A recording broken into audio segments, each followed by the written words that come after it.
From a new pinging mechanism for multiplayer game modes, to getting new creatures such as the Rhynignatha in the game, there's a lot that ARK Survival Ascended is bringing with its multiple upgrades in the future. Let's start with what even is ARK Survival Ascended. So here's the twist. To really understand what Survival Ascended really is, we gotta know what Survival Evolved, a game that came before it is. Released by the Wildcard Studio in 2015, this was a survival game that really took off in 2017. Yup, the same time when many other battle royale games such as Fortnite and PUBG got super popular. The differentiating factor though is its completely unique gameplay. How different? Well, imagine being stranded on an island, which of course isn't unique in any way to other battle royale games. But now add a bunch of dinosaurs and a bunch of completely fictional monsters to it. Of course, the game isn't a last man standing kind of game anyway, so that already makes it unique to its competition. Now that we've got what is this game out of the way, let's get to the problem with it. You see, the biggest issue with the game is that it's old. Almost a decade old if you really push it. And of course, like any studio with money as the main motivator, the goal would be to upgrade with the times. So that's where ARK Survival Ascended comes in. Actually, let me make it even more clear. The direct successor to Survival Evolved is not Survival Ascended. It's actually ARK 2.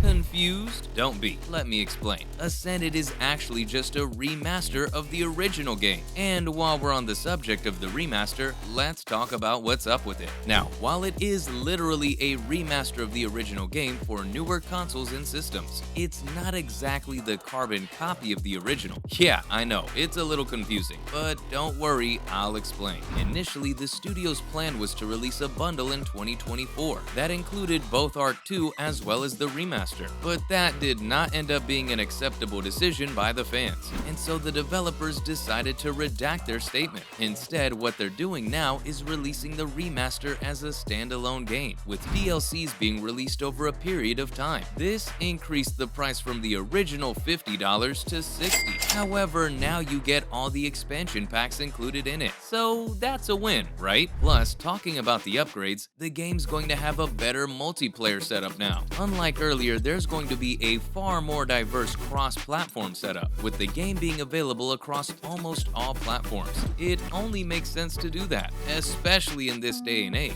On top of that though, there's also going to be modding support and anti-cheat, all applied across all platforms. Not to mention, it's being said that hundreds of other improvements, upgrades, and bug fixes will also be added to the game. So then, let's discuss some of the features that have everyone hyped, because let's be honest, the graphical upgrade is going to be amazing. I mean, sure, everything's great and all, but what's most exciting is just the main attraction. The Unreal Engine 5 upgrade is going to be massive, and thanks to the advances made by all the new consoles, it's going to be gorgeous to look at. I know it. There's also news that UE5 features such as Nanite, Lumen, and RTX-DI technologies all will be used for the upgrade. Now, those might look like random words, but it's more than that. For example, Nanite allows far more detail in games by increasing the number of polygons that can exist in shapes. On the other hand, Lumen has been one of the most popular features of Unreal Engine 5. It's basically the default global illumination and reflection system, which again was designed to improve the way light behaves in video games, making lighting in games look more realistic and dynamic. Trust me, you gotta see it to believe it. Oh, and if you add support for Nvidia's DLSS on top of that, well, you've got an amazing experience across all platforms. It makes sense if you think about it, since AI is all the hype these days, and for good reason. In a time like that, being up to the market standards and providing support for DLSS, a technology that uses artificial intelligence to improve game performance, is a boss move in my opinion. Though while a graphical update is obviously exciting, what about the gameplay? Because of course, no amount of visual bells and whistles would matter if the game sucks at the end. But rest rest assured that there are massive improvements in this department as well. If you liked how the original game runs, there is a high chance that you won't only like the new one, but actually going to love it. And there are a bunch of reasons for that. For starters, there's going to be a new third-person viewing mode for the game, on top of the already existing first-person one. Many people do not like first-person viewing modes, especially those that come from playing Battle Royale games. So to pull in that crowd, this is a great move. Plus, the existing players would also get an extra way of experiencing the game. So that is always great. But it doesn't stop there.